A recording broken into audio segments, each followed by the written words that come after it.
오늘은 암세포 자연괴사시키는 최고의 항암식품 한 가지에 대해서 이야기를 나눠보도록 하겠습니다. 오늘 제가 소개시켜드릴 항암식품은 정말 최고의 항암식품입니다. 그래서 오늘 이야기 잘 들으시고 평상시 요리하실 때 많이 넣어서 드시면 좋을 것 같습니다. 참고 도서는요, 암을 고치는 108가지 방법이라는 책이고요. 이 책의 저자는 오비츠 류이치라는 분으로 일본의 의학 박사입니다. 도쿄대 의대를 졸업했고요. 수많은 암 환자를 치료했다고 합니다. 오늘 제가 소개시켜드릴 항암식품은 바로 다시마입니다. 다시마 잘 아시죠? 아마 여러분들 흔하게 보시고 또 많이 드실 텐데, 이 다시마를 어떻게 표현했냐면요, 이 책에서는 어느새 암을 죽이는 후코이단의 항암 능력이라고 표현했습니다. 그만큼 암을 죽이는데 굉장히 큰 효과가 있는 식품이라는 건데요. 예로부터 해조류는 좋다고 알려져 왔습니다. 해조류 속에 들어있는 식이섬유가 몸에 좋은 영향을 끼친다는 것인데요. 특히 식이섬유의 일종인 후코이단이라는 성분이 항암에 강력한 효과를 발휘합니다. 이 후코이단이 가장 많이 들어있는 해조류가 다시마이고요. 이 후코이단에 저도 종류가 처음에 하나인 줄 알았는데 그게 아니고, 이 다시마에 들어있는 후코이단은 세 종류 정도가 있다고 합니다. 유후코이단, F후코이단, G후코이단인데요. 그중 유후코이단은 어포토시스라는 작용을 한다고 합니다. 이 어포토시스, 말이 좀 어려운데요. 이 어포토시스는 세포를 자연괴사시키는 것을 얘기합니다.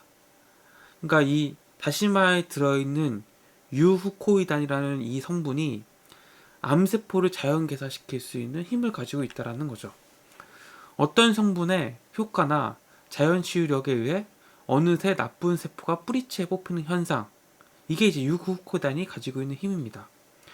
F후코이단과 G후코이단은 상처난 조직을 재빨리 재생시키는 간세포 증식이 잘 분비되도록 돕는 작용을 한다고 합니다.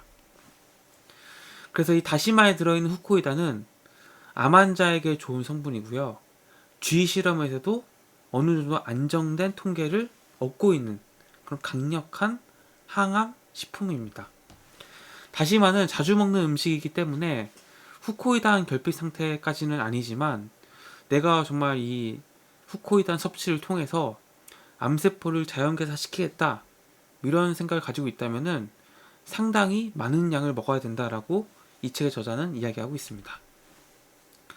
그러면은 암 환자에게 다시마가 좋은 이유, 제가 이제 책에 없는 내용을 추가적으로 조사해 봤는데요. 어떤 것들이 있냐면요, 가장 첫 번째는 항암 및 면역 강화 효과입니다. 후코이단 외에도 폴리페놀, 또 다양한 항산화 성분이 들어있어서 암세포 증식 억제 효과가 확인이 된 식품입니다. 두 번째는 영양 보충인데요. 암 치료 과정에서 영양 결핍이 일어날 수 있는데, 비타민, 미네랄, 식이섬유 등 다양한 영양소를 공급해서 체력 회복과 면역력 유지에 도움을 준다고 합니다. 세 번째는 항염 및 해독 작용인데요. 만성 염증은 암 발생과 진행에 영향을 줄 수 있으므로 다시마에 포함된 항염 성분이 체내 염증을 완화하는 데 기여할 가능성이 있습니다. 그럼 암 환자분들이 다시마 어떻게 섭취하면 좋을까요? 첫 번째는 다시마 국물을 내서 먹는 겁니다. 다시마를 물에 넣고 끓여서 만드는 건데요. 미네랄과 항산화 성분이 섭취할 수 있다고 합니다. 두 번째는 저도 좀 의아한 방법이었는데, 다시마 차로 마시는 겁니다. 다시마를 우려낸 차인데요. 소화기능 개선과 면역력 강화에 도움을 준다고 합니다. 뜨거운 물에 다시마 조각을 몇 개 넣어주면 된다고 합니다. 세 번째는 요리 재료로 활용하면 좋은데요. 다양한 요리에 다시마를 추가하면 됩니다. 그런 식감과 풍미가 좋아진다고 합니다. 실제로 우리나라 이제 라면 중에서 이 다시마를 이제 주는 라면이 있죠.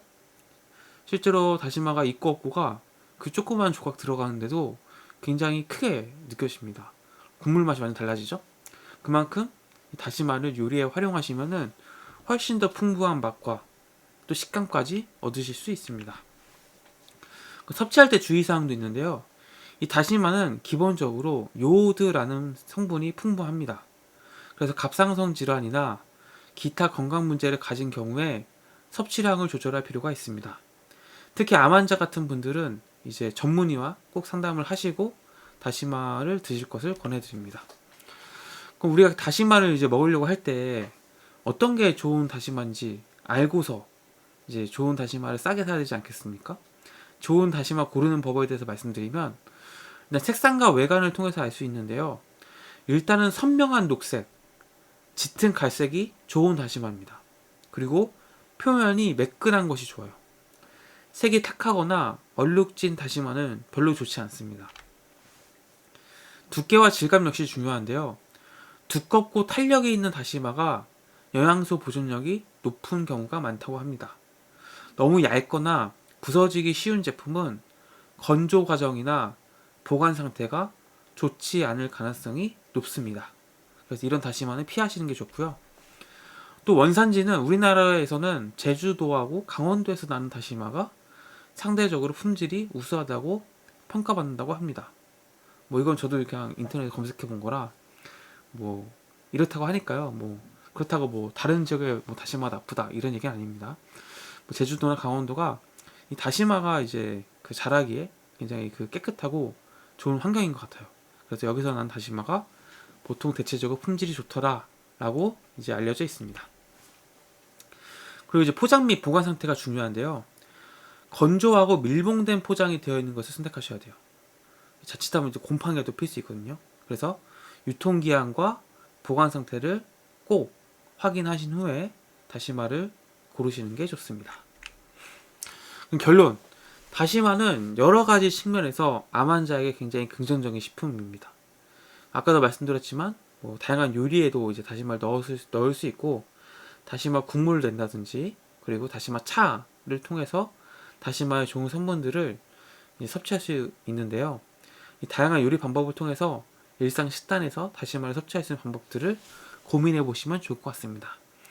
또 이제 이 다시마를 이제 아까 말했던 이제 암세포를 약간 이제 자연 개사시키려는 그런 목적으로 드실 분이라면은 이게 조금 먹어서 되는 문제는 아니고요. 굉장히 많이 섭취를 집중적으로 해야지 이제 그런 기능을 그런 역할을 좀 기대해 볼 수 있는 것이고 너무 과도한 다시마 섭취는 이제 갑상선 관련 이제 질환을 앓고 계신 분들에게는 부작용이 있을 수 있습니다. 그래서 그런 분들은 이제 반드시 이제 의사분들과 상의를 하신 후에 다시마를 섭취할 것을 권해드립니다. 그래서 오늘은 후코이단이 풍부한 다시마에 대해서 말씀드렸는데요. 다시마 정말 좋은 성분이죠. 저도 여러분들에게 소개하면서 다시마가 이렇게 좋았구나 라는 걸 다시 한번 느끼는데요. 일상생활에서 어떻게 하면 많이 섭취할 수 있을까 이런 부분들 고민하면서 다시마 섭취를 늘려보시면 좋을 것 같습니다. 오늘 영상 도움이 되셨다면 구독과 좋아요 좀 감사하겠습니다. 고맙습니다.